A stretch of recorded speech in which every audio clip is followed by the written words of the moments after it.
Welcome to Dope Year Zero.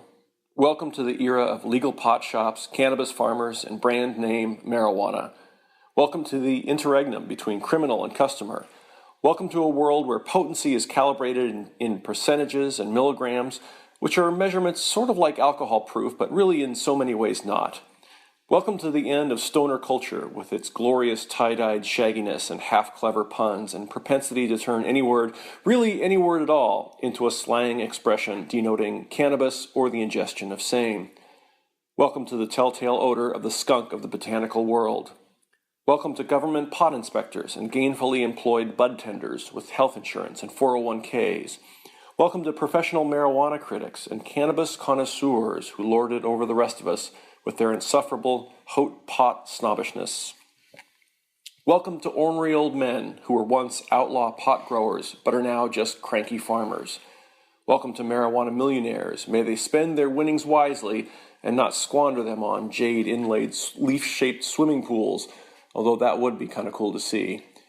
Welcome to the beginning of the end of Mexican drug cartels, the war on drugs, mandatory minimum sentences, and 10 years in prison for a single joint.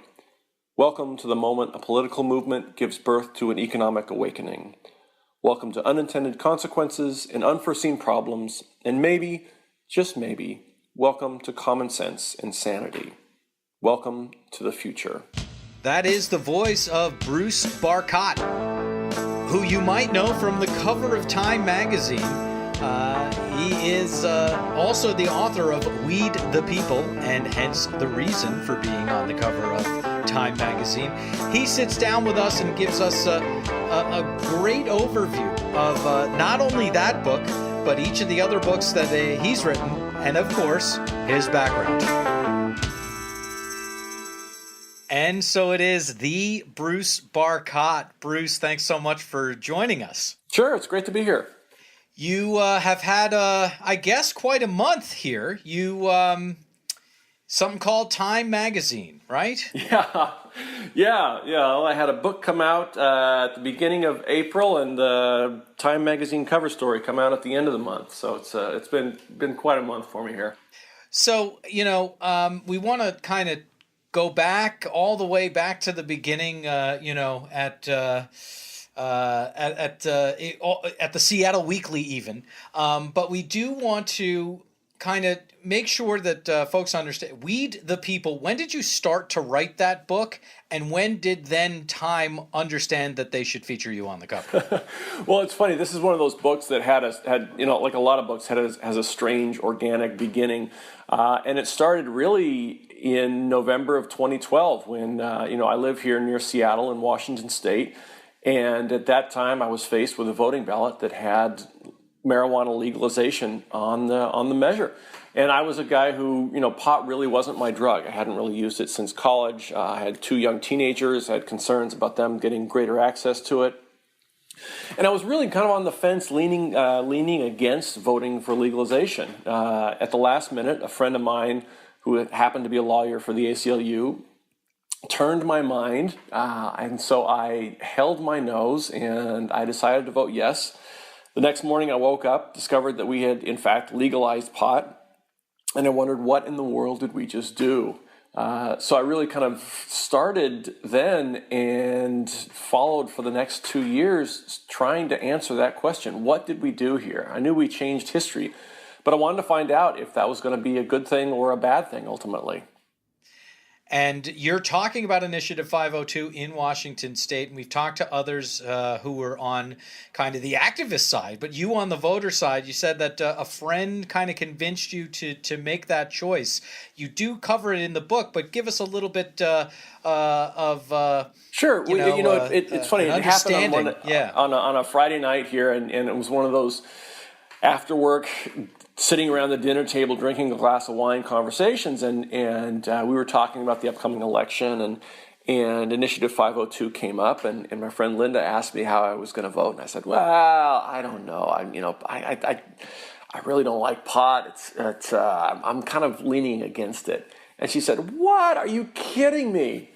We went back and forth over the issue, and she said, look, this is not a measure of whether you like or dislike marijuana. Nobody cares if you hate pot or love pot. This is a civil rights issue. This is a social justice issue. She said, there are a generation of people of color, mostly African American men, sitting in jail, sitting in prison for smoking something and using a substance that's really safer than alcohol. She said, you're a middle-aged white guy. You don't have to worry about that. But other people really do, and that's why you should vote yes to legalize pot. And, I went back and did a little research, and of course she was right. And that's originally what brought me into the issue. I came in on the through the social justice door. But as I went along and did more research for the book, I took a deep dive into the history of marijuana in America. I took a look at the science of the drug and everything. And the more I looked at it, the more it seemed that there were other reasons to vote for legalization, and not just the social justice reasons. By trade, I'm a science writer. I write a lot for National Geographic and the New York Times Magazine and other publications. And so the science of marijuana was something that was especially fascinating to me. And the more I get into it, originally I think I went into it with a bit of a skeptical attitude. I thought, come on, who's it really curing here? And the more I got into it, the more I actually read published scientific studies and research that's been going on for years about the use of marijuana and with diseases such as epilepsy and PTSD and Parkinson's and Alzheimer's, and even some interesting research going on into the use of THC in terms of cancer. And I uncovered some really interesting things going on. And ultimately, that led to the cover story on the current issue of Time magazine, sort of the highly divisive, curiously underfunded, and strangely promising world of pot science, with a little research mouse on the cover smoking a joint. Indeed, and with an 2-scale lighter, I noticed as well. Yeah. It's tough to get the mouse to hold the lighter in the photo. Difficult. Indeed. But okay, so there you go. That's why we're talking to you.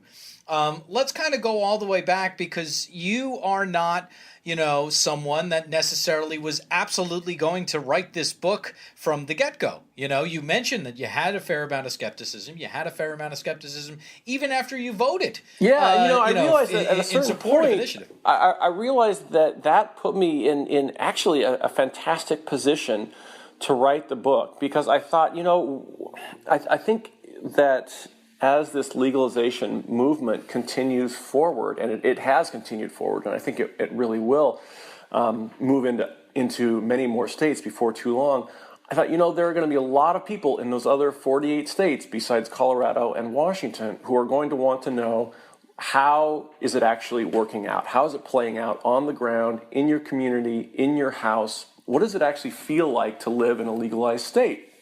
And I'm a guy who goes in with no dog in the hunt. I'm not one who's been an advocate for marijuana one way or the other. And so I feel like I come into this as a pretty trustworthy guide for folks who were like myself, were kind of on the fence trying to figure out how to vote for or against legalization. And I think that's a measure that's going to be on a number of ballots in states as early as 2016, especially because of the presidential race. Absolutely. We've been talking to others about just that. So we've already uncovered the fact that you are from Washington State. You're in Washington State. It looks like, from reading your bio, that you've been there for quite a while. Yeah, my family's all originally from this area, sort of a third-generation Pacific Northwesterner. I kind of grew up as a kid living up and down the West Coast. I spent a little time in Alaska, a little time in California. But really, the Seattle area is my home, and that's where I kind of come at this issue from as a bit of a hometown boy, taking a look at what's happening in my home state here. Fair enough, and let's just make sure we understand when Alaska was and when California was in your history. Oh, sure. I lived in Alaska in the early 70s during the kind of the building of the pipeline boom, and then lived in Southern California kind of in the mid to late 70s. Lived down just north of LA down there. And was that to age you specifically? Oh, sure.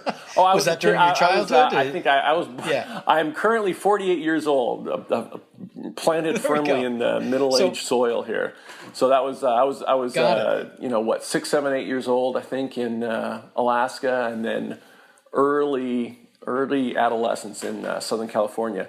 Then we moved back here to the Seattle area. So does that make your dad an oil and gas guy? Or no, actually, it's funny. He worked for many years for JCPenney, the old department store. And so when the oil and gas boom happened, the pipeline boom happened up in Alaska, their store in Anchorage kind of went gangbusters. So they needed people up there. And he thought it would be a great adventure, and in fact it was. Alaska in the early 70s was a great place to grow up. I just loved it.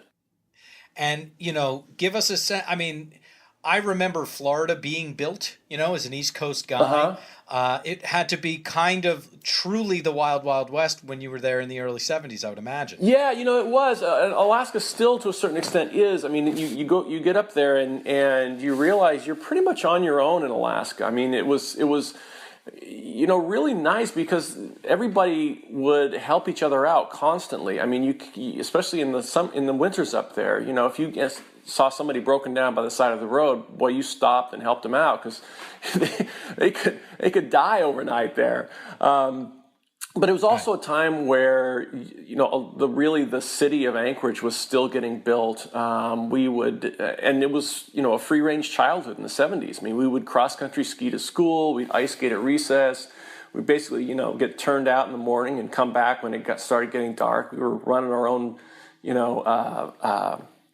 our own snow machines and at, age 8, 9, and 10 and had a little dog sled and everything. It was a fantastic life up there.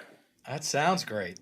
And so then you were whisked away to the terrible land of California.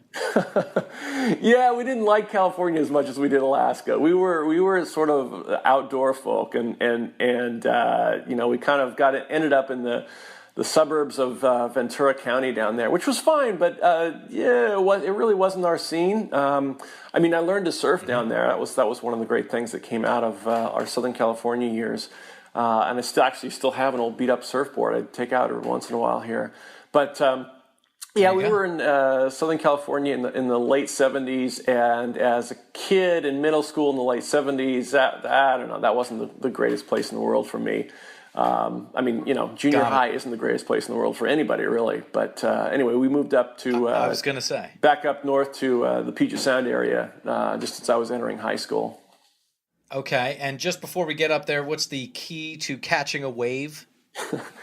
Key to catching a wave is position on the wave. I mean, you got to paddle to a certain extent and gain some speed to catch the wave, but really you've got to be in the right spot just before the lip forms to catch it. And you've got to know your place in the lineup. You can't drop in and catch somebody else's wave. That's how fights start. So you kind of got to know the social scene as well. Got it. Okay. The etiquette, if you will. Yeah. So high school in the Puget Sound, are we in the 80s? What? Mid-80s, I guess. High school in Puget Sound area. Yeah, we are 82 to 84. Sort of the height of the early or pre-MTV years, something like that. I went to high school at a place called Snohomish. It's a little farm town just east of Everett, which is a little mill town, and our school was famous at the time for turning out football players.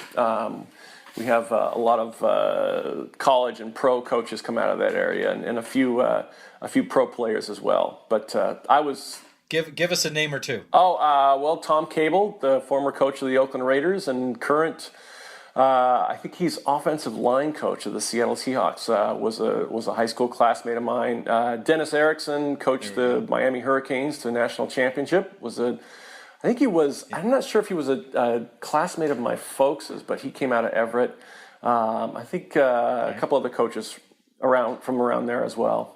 Got it. And you're going to high school, as you said, in the pre-MTV days. So this is obviously pre-grunge. So give us a sense of the Puget Sound music scene right before what we know happened. Desperate was the scene right before we know it happened. I mean, it's funny. My wife actually was a big part of the music scene around pre-grunge and grunge era. So she could talk your ear off. But when in the early to mid '80s, no, there was very little happening out here. It was, Seattle was a place where you escaped if you had ambition. It was not a place you came to make music or theater or films or culture or money of any type. Really, you got up and got out at that point. But then, in the late '80s was when all these bands started forming around here, and like I said, my wife was part of that scene at the time, and it was funny. It was pre-internet days, so it was one of the last music movements that could sort of just be formed and exist in its own little bubble where nobody else was really watching or looking, and that's kind of how it grew into something before it became famous. Yeah, it's definitely a music scene that did kind of get created the way that you just said, and it does feel like, as you describe it, it was very obviously in the footsteps that followed Harry and the Hendersons. Yeah, that was one of our main claims to fame, right? It's bad movies got made here. Harry and the Hendersons and Meet Me at the World's Fair with Elvis and everything. But no, it's funny. I mean, right. Actually, my wife was just last weekend trying to describe it to our 13-year-old son. And the way she put it was that people were making music really for themselves and to please themselves. There was nobody who had any expectation of making it big or getting famous or, God forbid, making money and getting rich off of it. Everybody was just sort of making music to play for themselves and their friends and a few people down at the Central Tavern and a couple other joints. And is that when you started to write for the Seattle Weekly, or did you go to school first? Yeah, it was really, I went to the University of Washington out here, and I wrote for the daily paper, and that's where I started writing.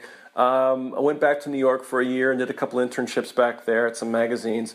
But then I came back. I realized I didn't want to live in New York. I wanted to live where I was raised, around Seattle, for better or worse. And so I came back and just started writing for the Seattle Weekly, and that was about the time that grunge was starting to get big. And of course, I wasn't anywhere near that scene. I was writing about a lot of other things, but that was about the time it happened. I wrote for the Seattle Weekly when Sub Pop Records was sort of across the hallway at the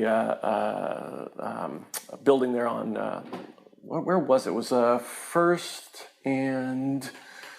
I can't remember. Anyway, it's one of those buildings down there where they were sort of really strange bedfellows at the time.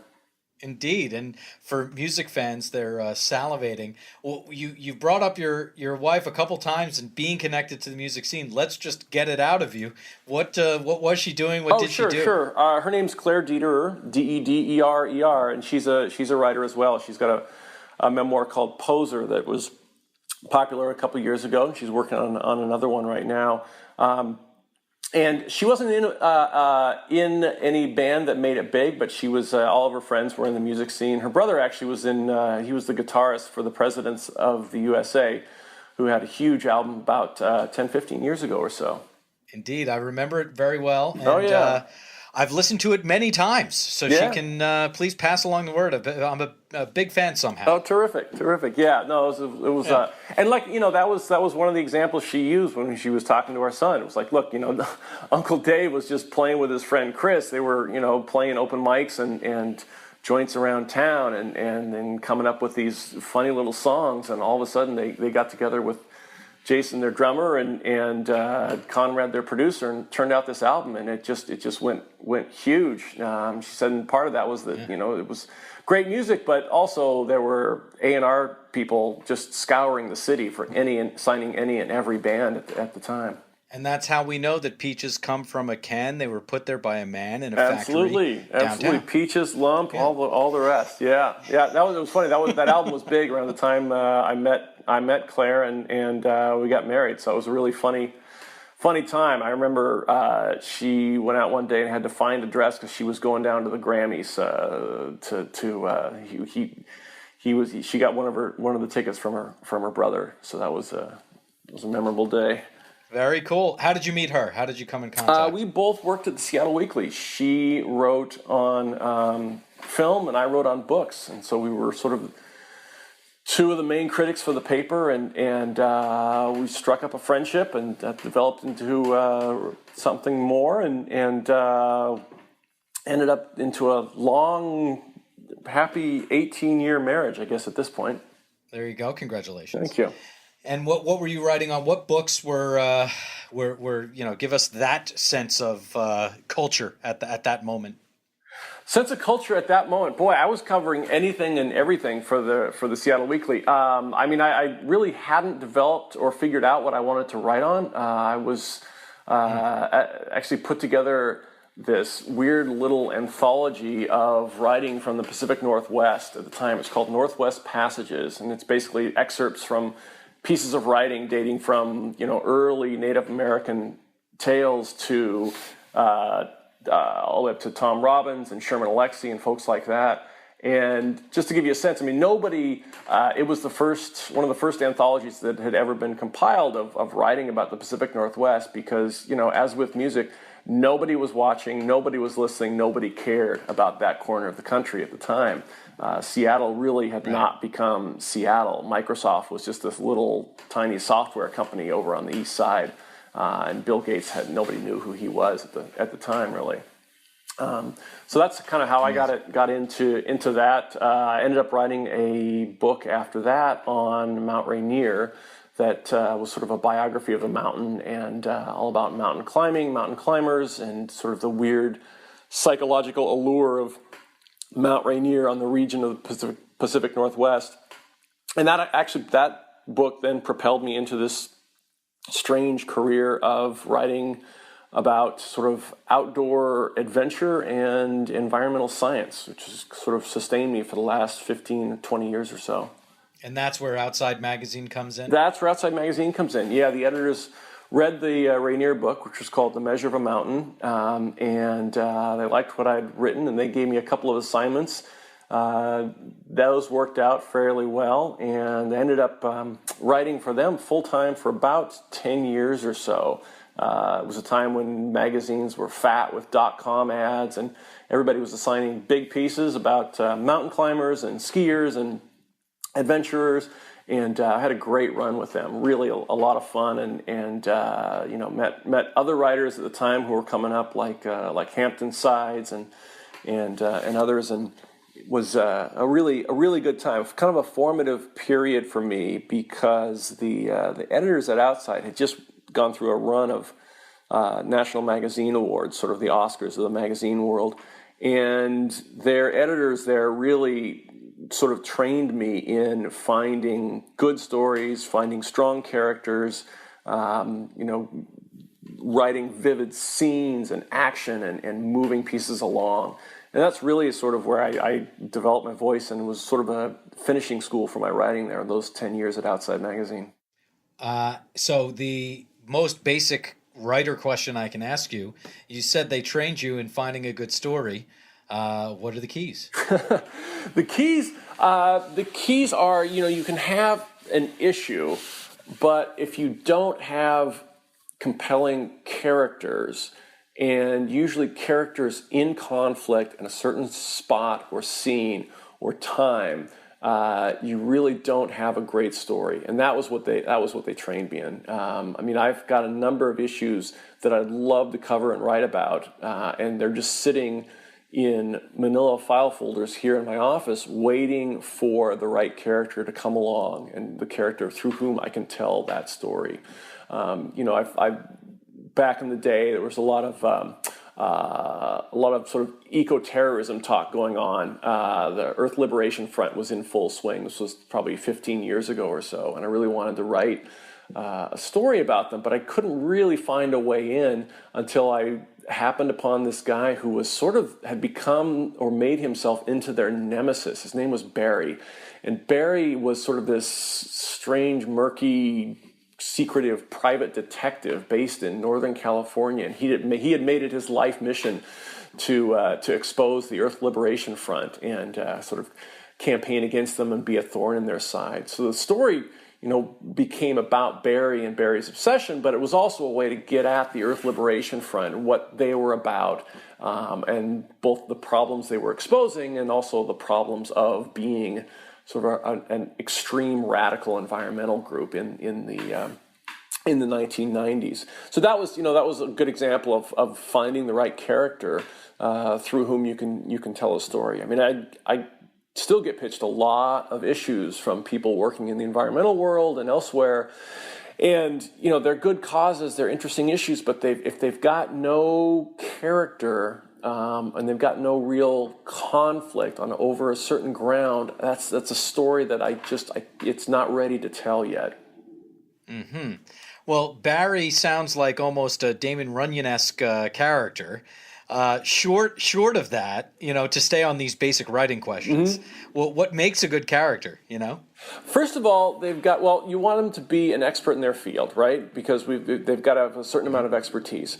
But beyond that, then they have to be able to talk. If they can't talk, if they're not loquacious, if they can't articulate what it is they're doing, you're not going to get very far with them. I mean, that's one of the reasons I tend to do, pre-interviews over the phone and try to talk with them and draw them out on what it is they're working on, what compels them about the field they're in, this sort of thing. I mean, I'm setting up interviews right now. I was earlier this morning trying to set up an interview with a fellow who's based over in England on the next subject I'm interested in, and I want to talk with him on the phone a couple of times. I might eventually go over there and talk with him in person, but that's some pretty heavy coin to lay down and fly over to England to talk to somebody. And I got to know that he's going to be able to, bring it in terms of giving me stories that I'm going to translate to the page. And I don't know. That's one of the things that I found in the marijuana book, Weed the People, was one of the things that as I got into it, I just kept meeting these people who were fascinating.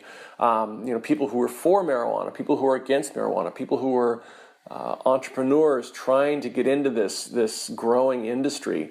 A lot of them had interesting backgrounds and were just absolutely passionate about what they were doing. Some of them were very good at it, some of them not so much.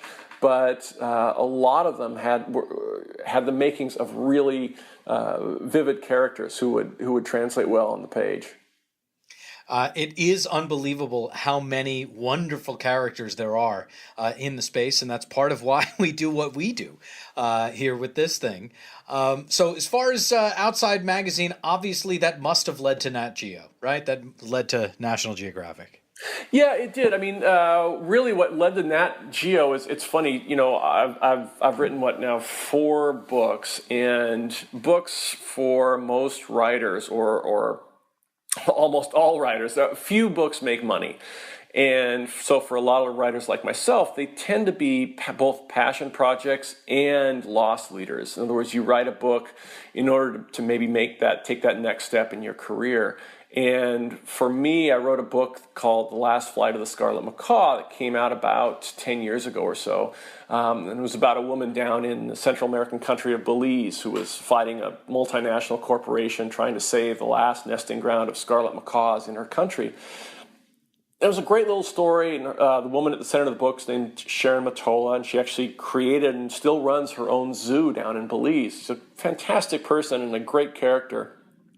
And that book actually came out of a story I wrote for Outside Magazine, but then the editors at National Geographic read the book, really liked the book, and they started giving me a few assignments from there. And it's funny, the first story they gave me was a feature on a bird that was, this photographer had taken some fantastic photographs of this bird, and they wanted me to write up just like maybe 500, 700 words about the bird, but I couldn't actually go see the bird because the bird was based over in Europe, migrated between Europe and Africa. So it was this little test project where I had to write for National Geographic, having never seen the bird actually in person. Fortunately, I tracked down the one expert. He was an ornithologist at Cornell University, and thank God he was still alive, because he and I had a lot of long conversations about that bird's natural history and sort of the biology of its life and how it migrated and this sort of thing. But they liked. I passed the test and ended up writing for them for a number of years now. I got to had the good fortune of I've covered the Gulf oil spill for them a number of years ago, and then went away about 3 years ago, I guess, and spent 3 months out roaming the South Pacific with James Cameron as he tried to do his deepest dive to the bottom of the Mariana Trench down there.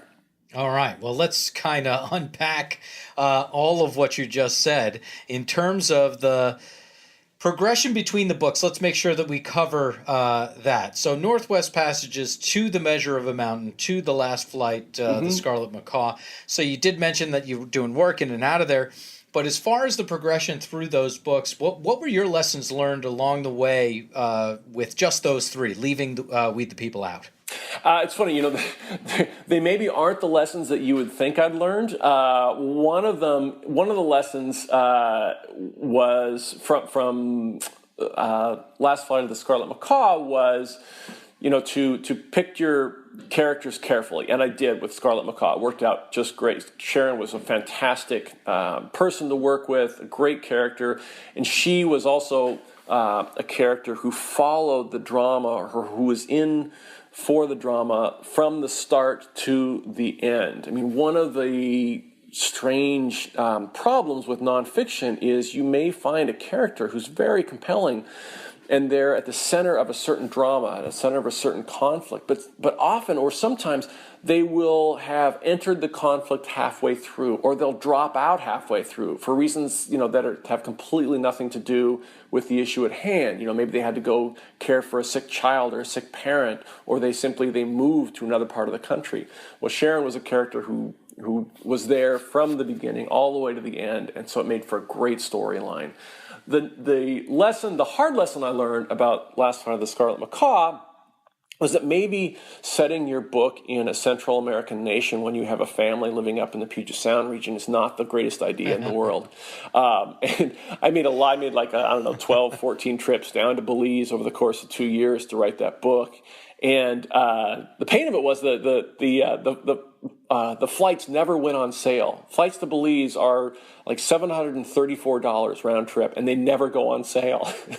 So that I learned that lesson. After that book, I kind of kept my eye open for books that were closer to home, or that I could report closer to home. And what's that?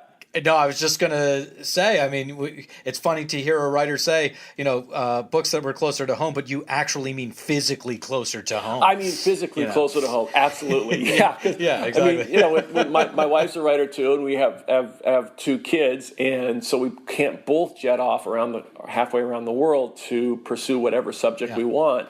So it's a real consideration. I mean, we sort of have, with a 2-writer household, we kind of have, a committee of 2 that each of us needs to bring the projects to and get buy-in from both partners in terms of committing to these long books that can take 2 or 3 years. Fortunately, Weed the People, didn't take that long. It was a very fast book and needed to be. But you got to really give those things some consideration because travel time and time away from home, it really is a tax on your family. It's not just that you're gone; it really adds stress to their lives and makes it tougher for your partner to do her own work. How old are the kids? The kids now are 16 and 13. So they're oh boy. With Weed the People, it was one of the considerations in taking that book on was I was worried, okay, great, now I'm writing a book about legalizing pot, and I've got 2 teenagers at home. How are we going to handle that, you know? But in fact, that turned out to be one of the best parts of the book. I mean, their presence here in our lives, in my life, really grounded the book and made me take a hard look at, you know, both the benefits and the dangers of marijuana, especially as pertained to young people, because it wasn't something that was theoretical. It wasn't something I could just blow off and say, oh, it's no problem. Kids should be able to smoke pot in their teenage years. I did it. It was fine. You know, I've got 2 kids at home, and I'm responsible for them, and I have their friends have parents. Their parents know me, and so I have to, you know, take this sort of stuff seriously. It also was funny. It led to a number of really great and sometimes funny conversations about marijuana, about alcohol, about drugs, in ways that I think would not have arisen otherwise. I think that one of the things that legalization does is it forces parents to have those conversations with their kids that nobody wants to have. They're awkward, they're uncomfortable, nobody likes them. But, you know, if you're living in a legalized state, you're living in Colorado, you're living in Washington, and now Oregon and Alaska, and DC, you really do have to have those conversations, because now all of a sudden it's legal. And so your kids turn to you and say, well, if it's legal, why can't I use it? And you've got to have an answer for them, you know, and you've got to have an answer that's, for me, I needed answers that were, you know, not BS, that were not just a bunch of, you know, scare tactics thrown out there, but they were based in science, in what I was finding, in, you know, the experience that our country has gone through over the last 40 years with the war on drugs. And so, you know, one of the conversations we had actually came out of a day when I brought a little clone home, and a clone is just a tiny marijuana plant. It's about 5 inches high or so, something like that. You know, you can buy it for $15-20 at a store in Colorado. So I brought one home because I was taking some pictures of it, and I was writing about it, and I left it up on the windowsill. And my son comes home. He's 13 years old, and he looks up at the windowsill. I didn't think anybody would spot it. We got a bunch of plants up there. And he says, "Is that a pot plant?" And so we brought it out, and that was the start of a really interesting conversation that both my wife and I had with both of our kids. And we sat them down, put the plant there, and talked about what it was, and what, you know, marijuana was, and how it grew, and you know, the fact that if you take a little clone and, you know, try to chop it up and smoke it, it's not really going to do anything for you. But, you know, we kind of went from there, talking with them about pot, about alcohol, and, you know, about how basically they're going to be out on their own at parties, and they're going to encounter these things, and it's up to them to figure out how they want to handle it. You know, here's our reasons why you shouldn't use it until you're in your early 20s if you want to try it then. But really, it's in your hands, right? Yep. Well, that's good. That sounds like good, solid parenting. But let's kind of get into exactly how you came up with those answers or those thoughts to share with your kids. If every good story must have good characters, who were the first few folks that you met in writing Weed the People? It's funny. Some of the first people I met were the co-founders of a private equity firm. They were sort of the uptight, upscale folks in the book. They were former Wall Street and Silicon Valley investment bankers, and they decided to get into the legal marijuana business as investors, and they run this fund where they cultivate investors as well. And they got in really early. They got in a number of years ago when nobody was looking at this space, and they said, you know, they would go to conferences and show up in suits and ties, and everybody at the conference would assume they were DEA agents. Nobody would talk to them at all. And I heard about their presence. They're based here in Seattle. I heard about them a couple of years ago, and I went over and spent some time with them. And it was fascinating at that time because they were looking for companies in which to invest, and they were having a really hard time finding folks to invest in, because you had to have this crossover time where you need some experience with the plant, with the product, but you also now need some a bit of a professional shine. You have to know how to handle money. You have to know how to grow a company, how to handle employees, this sort of thing.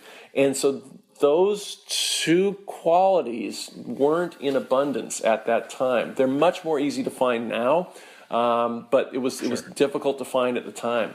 So those were first of a couple early people I met. I also are you talking about Brendan Kennedy, Privateer Holdings, by any Michael chance? Blue, yeah, those two guys. Yeah, great. Okay. And really, one of the things I wanted to find out from them was, how did they come to a place of comfort and confidence dealing in this industry? Because I really wasn't there yet. I was like, "Whoa, what are you guys doing? Investing in marijuana? You're upright, middle-aged white guy bankers. What are you doing here?" And so they kind of walked me through their conversion or their turn in terms of their understanding of the history of cannabis and how it was made illegal and why, and the parallels between alcohol prohibition and marijuana prohibition, and why they believe that this was sort of analogous to the end of alcohol prohibition, and the folks who got in early would be the folks who really prospered. And so far they have been prospering. I think it took them 3 years to raise their first $5 million, and in the next year after that, I think they've raised like $70 million in investment at this point. So it really reached a tipping point. Absolutely, and now they've got Peter Thiel. So I mean, you can't get bigger than that. So exactly. Who was next on your list of characters? I think I've got to go with Pete O'Neill, who was a sort of symbolic of the hungry entrepreneurs who have moved to Denver and moved to Seattle to pitch their lot into this industry. Pete was a guy who managed upscale pet grooming salons in Manhattan. He managed comedy clubs in Florida, and now he moved out to Seattle to get in on the ground floor of the legal marijuana business. And I spent, off and on a good part of a year with Pete as he tried desperately to both cultivate investors, sort of on a much smaller scale than the privateer guys, cultivate investors, keep his business up and running, and lock down some retail sale licenses in Washington State, which turned out to be a really difficult thing to do. I mean, basically, Washington did it the wrong way in terms of giving out their licenses to sell legal pot. We held a lottery so that basically anybody and their mother could throw their hat in the ring and try to win a license. Well, Pete did all of his due diligence. He secured 3 storefronts and got the leases and everything, and then he got skunked in the license lottery. He won nothing, zero. Right. And there's a scene in the book where he goes back. I talked to him on that day, and he's just devastated. And he goes back to his investors and says, "Look, I don't know what you want me to do. I can write you a check, disperse all the remaining funds right now, or we can continue on and try to partner with people who have licenses." And they said, "No. We're in. We want to be in on it. So let's continue on." And so what Pete did was he turned around and he basically put out the word to people who won those licenses, because he knew that a lot of them had zero retail experience, no experience or knowledge about marijuana. And he said, "Look, I've got investors, I've got people with knowledge. If you partner with me, we can make that license work. If you don't partner with me, look at yourself realistically. You've got no chance of raising capital to get a lease and build out a storefront. You know nothing about marijuana. You've got no connections. You're really not going to be able to do this. But I can offer you a chance, to come in and partner with me." And so far, it's working. He's got, I think he's got a store open in Bellingham now. He's got a location in Seattle. He's got an actual, office in Pioneer Square in Seattle. When I met him, the office was, the driver's seat of his car, tooling around Seattle. So Pete's one of those guys where he got knocked down and knocked down and knocked down, and he just kept getting back up. He can be maddening at times, but his resilience was just amazing. It was amazing to see that in action. Yeah, and we've covered the fact that Washington State did it as a lottery and the kind of the drawbacks of that with others, and will continue to do that. So that's interesting from your perspective. Okay, so we've got Pete O'Neill in his car driving around Seattle and finally winding up in Pioneer Square. Who else is on the list of maybe top 5 characters? Who else is on the list? One of my favorites, favorite people I met was a guy named Jeff. And Jeff's an old school pot grower down, lives south of Olympia, Washington, kind of out in the sticks, and he's been growing pot professionally since I think probably the late 70s, early 80s or so. He's a guy who was had an advanced math degree out of college, but came out of college at the time when recession was hitting, and he lived around here in this area, Puget Sound, and the Boeing bust was going on. Boeing wasn't hiring anybody. And so he actually went down and sort of apprenticed with the Emerald Triangle growers down in Humboldt County, Northern California. He learned how to grow pot down there. They gave him some seeds, some plantings, and he found a little patch out in the back 40 by a creek and raised some pot, brought it up to the Northwest and sold it, and did that for a couple of years before relocating up here near Olympia kind of full time. And he was one of the few people who essentially made it through the entire war on drugs era pretty much unscathed. I mean, he served a few days here and there in the county jail, but he grew pot for years and years and managed to elude the gendarmes. He grew it in houses. He would buy houses with cash and grow in the basement. And he said he would always meet his buyer at 7 a.m. on a Sunday morning. I said, well, why 7 a.m.? Why Sunday morning? He says, because 7 a.m. Sunday morning, every cop in the county is either at church or sleeping. He says, nobody thinks a pot grower is, has the work ethic to get up at 7 in the morning on a Sunday and move his product. So that's when I moved my product, 7 a.m. on Sunday morning. And I went down and talked with Jeff for a while, and he's now got his own legal 502, grow space down there. He was building it, pouring the concrete foundation and framing up the walls about a year ago or so, and he's up and was really excited to compete now on quality, and not just the fact that he could get it out and elude the cops, but he wanted to get it out there and produce the best quality crop and be known for that rather than just be known for staying out of jail. Got it. Okay, so there's the plant, if you will, right? Yeah. What did you learn along the way? And I think that this is where we should talk about. You mentioned epilepsy, you mentioned Alzheimer's, you mentioned PTSD, and even cancer. Talk to us about your findings there from a writer's perspective. Yeah, this is one where I went in. As I say, I went in as a real skeptic. I thought, come on now, this is not solving the medical needs for the, I don't know how many 30,000 people in the Seattle area who have medical cards. This is a few patients acting as a beard for a lot of people who want to get, cheap legal weed. But, the more I looked into it and the more I actually spent time in the dispensaries and did research and talked to people, the more I found that actually, there's a huge amount of people finding a certain degree of medical relief in pot, and it's not just that they're getting stoned and having that wash over all their ails.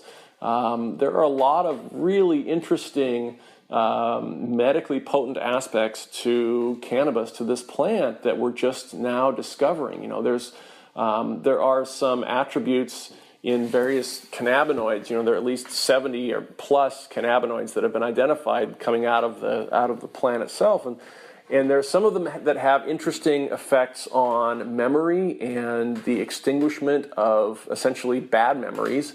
And that speaks to the issue of PTSD. And there's a lot of veterans of the Iraq and Afghan war using cannabis to treat their own PTSD. Of course, they can't still can't talk to doctors at the VA about it because it's federally illegal. But there's a lot of interesting stuff going on there. There's interesting research going on in Canada now about PTSD and different strains and what works better, what works worse. The research on epilepsy, somebody at a book party in Washington, D.C. marched up to me and said, medical marijuana, what's the best evidence? And I was sort of startled, and I said, epilepsy, because it really is. I mean, first of all, the anecdotal reports on epilepsy are fairly overwhelming, both among adults and among kids and teenagers dealing with early onset epilepsy. And then, you've got companies like GW Pharmaceuticals that are growing their own strains of marijuana over in England and coming up with, a medicine, it's called Epidiolex, that's actually in clinical trials right now in the U.S., going through the FDA approval process that will probably be out there and ready to prescribe in the next couple of years. And that's due to the fact that that company over in England has been allowed to grow its own pot, and no company in the U.S. is allowed to grow its own pot.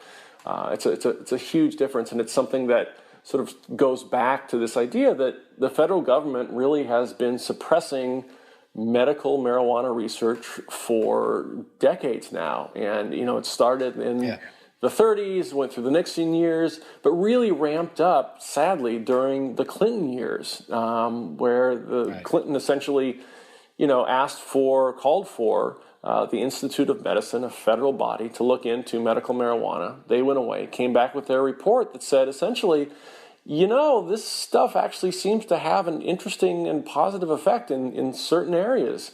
And at the time, England essentially reacted by allowing GW Pharmaceutical to go ahead and start looking into it. The U.S. reacted by doubling down on the war on drugs and saying, no way, no how. We're going to make it actually more difficult to study marijuana than it is to study heroin, LSD, meth, any of these other drugs. And so that's really what's been going on for nearly 20 years now. It's just finally starting to let up a little bit, but the situation really still is awful in terms of legitimate medical research. Absolutely. And, that might be one of the reasons why you call this year zero. Take us through what your thinking is there, and is next year one? Yeah, I think this has been year zero. We've sort of completed it now. I think 2014 was year zero, because that's, on January 1st, Colorado started selling retail over 21 recreational marijuana, and the rubber really hit the road. Like all the fears that the federal government has been throwing at us for decades, really since the 1930s, were going to be tested. And they were tested, and they were tested well. I don't know how many tons of pot were sold in Colorado over the course of 2014, but it was a lot. None of the fears came to pass. We didn't see a spike in crime. In fact, serious crime in Denver dipped during the first year of legal pot sales. We haven't seen a spike in addiction. We haven't seen a spike in teenage use or problems in the high schools. So all those specters out there that we were told were going to happen, that society was going to crash if marijuana is legalized, just have not simply come to pass. There are still people who will argue, well, pot's going to make us a dumber nation, and now we can't compete with the Chinese, or it's going to make us fat, it's going to make us lazy and stupid. It's not. It's a mild intoxicant when you use it as a recreational drug. Much like alcohol, and it's there are a lot of ways in which you can point and say that it's safer than alcohol. But no, it's not a gateway drug. It's not leading our children down the path of moral perversity and evil. It's just a drug that a lot of people have used over the years clandestinely, and people still use it on the sly. People use it quietly. Even though it's legal, there still really aren't a whole lot of social spaces in which to use it. It's starting slowly. I was just at a party a month ago or so. I guess it was the Pacquiao Mayweather fight, And people there had set up an alcohol bar and they had set up a pop bar with an actual bud tender, guiding people along the way. And it was a fun party. It was really, there wasn't much difference in the party. People didn't get out of control any more or any less than any other party, but it was there as a choice. It was really interesting. Yeah. So then if 2015 is year one, based on really your research, what do you see as the short term and what do you see as the long term in terms of where we're going here? I think short term things will pretty much continue as they are right now through 2015. I think 2016 is going to be a fascinating year because you have both the presidential election year, where that's going to come up as an issue. People are going to ask the nominees, what are you going to do about marijuana? Are you going to allow it to continue legally, as these states pass these laws, or are you going to crack down and end the experiment through federal intervention? You've also got a number of states, including the big kahuna. You've got California, which is going to vote on legalization in November of 2016. So if that passes, and most people do expect it to pass, if California passes, then you'll have the entire West Coast with legal marijuana from Alaska to California. And, maybe Arizona and Nevada coming on as well. And I think you'll start to see states like Vermont, sort of traditional liberal bastions in the East, start to come on board as well through their state legislatures. They don't really have the initiative process that we have here in the West. So they've got to go through the state legislatures. But maybe Vermont, maybe Rhode Island, people are looking at as the first states to go in the East. But I think it'll be spotty and state by state. I don't see sweeping reform coming through Congress on any topic, let alone marijuana, in the next couple of years. Yeah. But I think maybe it'll be more like alcohol, where each state sets its own rules, and we have real quirky little rules state to state. Remember, we used to, like in Utah with alcohol, you used to have to join a private club in order to go into a tavern. And I think rules will be like that with marijuana.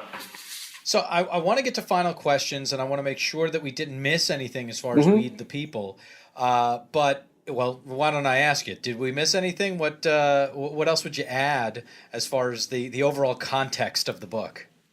I don't know if I'd add anything other than the fact that I, like a lot of people for whom marijuana was this sort of murky world that I tended to stay away from. I tend to be a mainstream guy. But the more I looked into it, the more I was sort of shocked and saddened and, had to laugh at the ways in which the federal government has tried to keep marijuana illegal over the years and the contortions that they've gone through to do so. If I had gone in and found that we were really throwing ourselves as a nation and a state at risk, I would have said so. Like I say, I've got no dog in the hunt. If marijuana disappears tomorrow, it really would make very little difference in my life. But this is something where just the rhetoric over the years was ramped up so high, and the government got itself into such an indefensible position that really it's now it just looks foolish for federal officials to come out and deny that marijuana in no way should be a Schedule I drug, in no way should send people to prison for 10, 13 years, which I document in the book is still going on. So something I think really has got to give at a certain point on a federal level, and it may give in a little way, it may give in a lot in terms of maybe a court case coming down the pike. But that was the thing that shocked me the most, was the ways in which the federal government just went to radical extremes to defend the indefensible. Yeah. I want to make sure that we do final questions, but just quickly, you brought up two very interesting things, the James Cameron Deepest Dive and the Gulf oil spill. Mm-hmm. Just, they're not in order, but do the Deepest Dive first. Just give us a quick overview of what you experienced there. Oh, sure. That was fascinating. I mean, look, you go out on a ship with James Cameron and cruise around the South Pacific, from Australia to Papua New Guinea and Guam and Micronesia and everything. It was a fascinating 3 months. He's as he is on a film set, he's a demanding director, but he's absolutely absolutely brilliant. He knows what he's doing. He knows what he's talking about. He and his partner, his sort of engineering partner, designed that underwater rocket ship to go, miles, nearly 7 miles deep. And what was amazing to see was how he had gathered this crew of, engineers and experts in batteries and electrical systems and everything. And they went out to sea, and they threw this ship into this diving capsule into the water, and every time they sent it down to the depths, it would break and something would go wrong, and they'd have to come up and reassemble the damn thing. And just using, the parts they had on hand, it was like an Apollo 13 mission all the time, where, the batteries would go dead, and they'd have to figure out a way around it. And it was sort of a sort of Ocean's 11 type crew they'd assembled there, and it was just the most amazing thing to watch them work together and come up with these, brilliant answers and solutions to these tough technical engineering problems. And to throw it back into real time. Yeah, do it in real time and throw it back into an environment that literally, was acting to crush this machine every time it was down there at depth. Indeed. And that you're getting into my experience with surfing, just to call back the one of our initial points of conversation. I felt that the ocean was throwing me back to shore. But as far as the Gulf oil spill, it's inappropriate to do this so quickly, but please do just shed some light on what you discovered there and that time. What I discovered there was sad and difficult. It was a horrible disaster. We would go out with a photographer and I for National Geographic. We would go out every day and sort of find the latest extent of the oil slick, and we were working with people who were calling in rescuers for birds on these islands that were slowly sinking under the sea out there. And I think what was heartening was to see the resilience of local people there who would head out on the water and do what they could every day. What was just most sad and disheartening was to see the response of really a lot of federal and state officials who seemed to care more about keeping people, and especially the press, out of any area that was touched by oil rather than to go in there and clean it up and fix the problem. It was much more of a PR disaster for them than anything else. And I saw also, sadly, I saw how quickly and easily constitutional rights could be suspended. I mean, I was chased out of so many areas that were public areas, and there was no reason to keep anybody out of them. But somebody showed up with a badge they bought at the supermarket and said, "Oh, nope, can't be in here." And you'd find a way to sneak back in around them or after hours or something. But there was a lot that went on down there that was really disturbing. I would love to talk more about that at another time. Just quick, two final questions. As far as what has most surprised you in cannabis and what has most surprised you in life? So, those are our final two questions we ask everybody. What has most surprised you in cannabis? What has most surprised me in cannabis has been the speed at which things have changed. I think 2 years ago this was a shock and a great experiment that we were undertaking in terms of legalizing in these two states, and now it's just a fact of life. It's an everyday thing. Few people think twice about it. And the speed with which people's minds have changed on this issue has been shocking, but also very, very heartening to me. The idea that people could change their minds on an issue that has so divided the country for so many decades has been a real sort of an uplifting thing for me. And I think that the thing that has surprised me in life goes along with that. And that has been the idea that things do or can change for the better. You've got to force that change, but they can change for the better. I write about some of the interesting parallels between legalizing marijuana and legalizing gay marriage. And I was growing up as a kid in the 70s, the idea that, two men could legally get married and not just have it be legal, but socially accepted and celebrated in the United States would be just ridiculous. And the idea that it's now happening all around me and to my friends, and it's fantastic. And I would never have thought it could come to pass. So, good things can change. Not everything changes, but some things do. And that to me is kind of what keeps you going.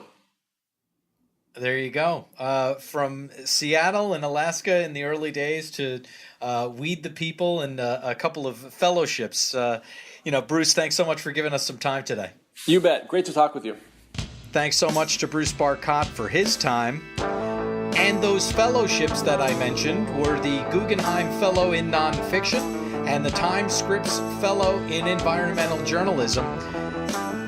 If you haven't read it, go pick up a copy of Time, or of course just go to time.com and read the article. Appreciate Bruce's time, and let's see what happens with his prognostications.